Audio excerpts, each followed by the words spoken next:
Petugas partai. Anda nyaman tidak dengan terminologi itu, Mas? Sangat nyaman, dan saya akan jelaskan.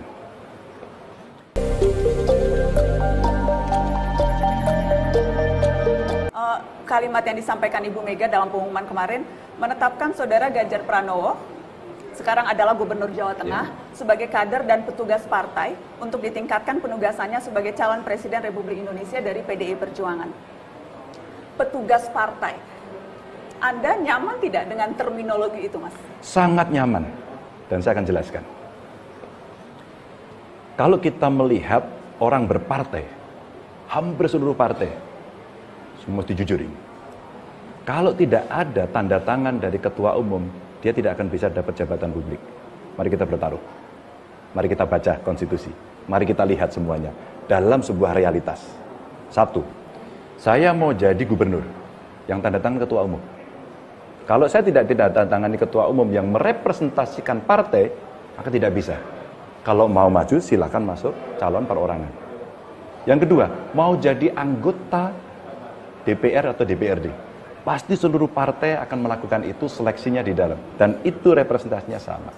Dan kalau tidak ada penugasan dari setiap partai, maka tidak akan bisa seseorang menjabat, menduduki, merepresentasikan dari partai itu. Maka Mbak, petugas partai itu bagian dari bentuk apa yang menjadi perintah konstitusi. Capres diusulkan oleh siapa? Partai dan atau gabungan partai politik.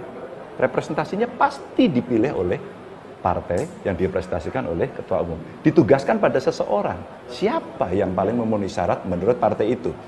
Setelah itu, belum selesai.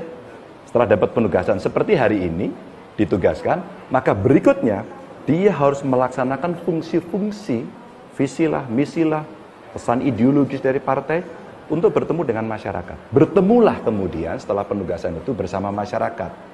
Masyarakat sebagai sebuah kekuatan dan partai bertemu untuk bersama-sama menentukan.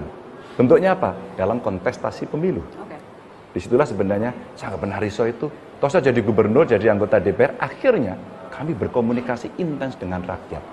Petugas partai itu tapi konotasinya mewakili kepentingan partai dan bukan kepentingan rakyat, Mas? Iya, nanti akan dilihat dalam sebuah rekam jejak ketika mereka ada di jabatan publik. Saya tidak berani memberikan contoh orang lain, lebih baik saya kasih contoh saya sendiri.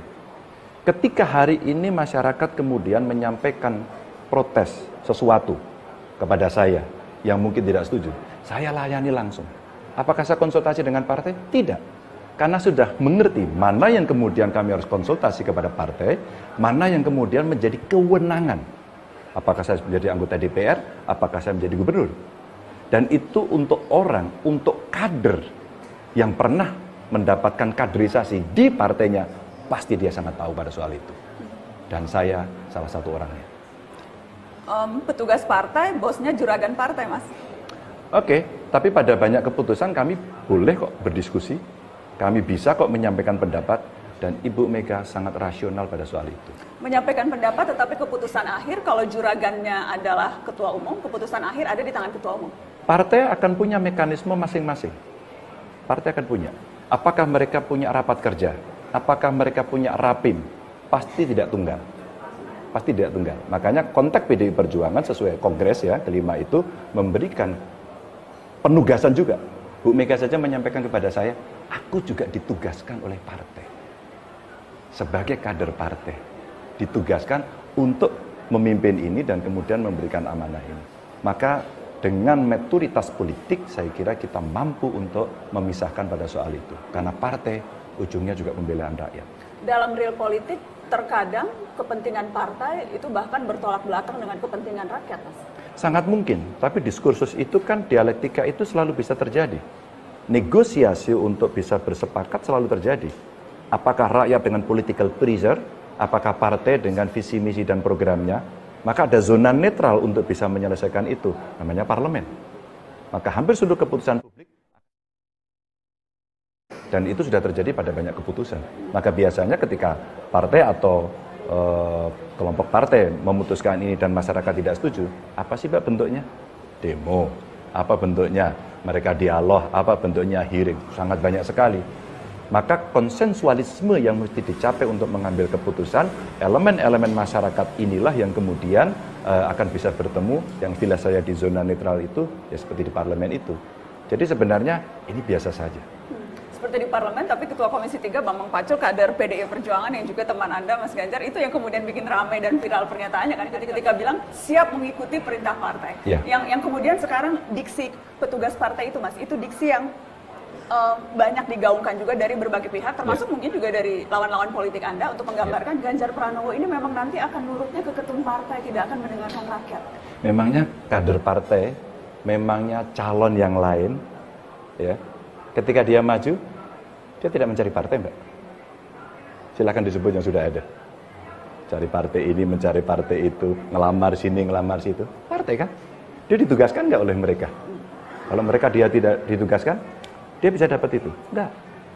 Dalam sistem partai, tidak ada demokrasi tanpa partai politik.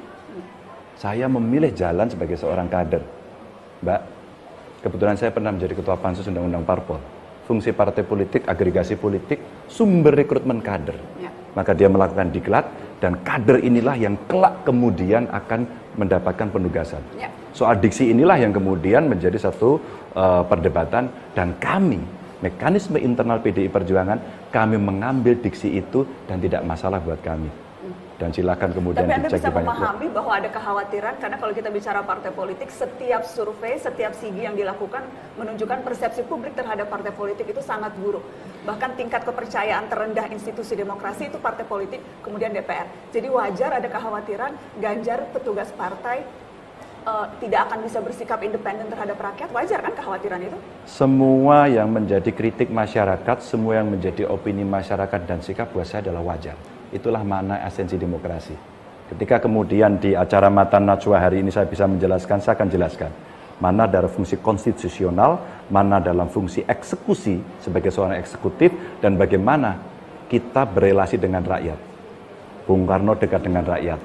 Kami dididik untuk ketemu dengan rakyat terus-menerus. Itu ekspresi pembelaan yang jelas. Okay. Maka Bu Mega pun kemarin pada saat rapat dengan fraksi-fraksi keras.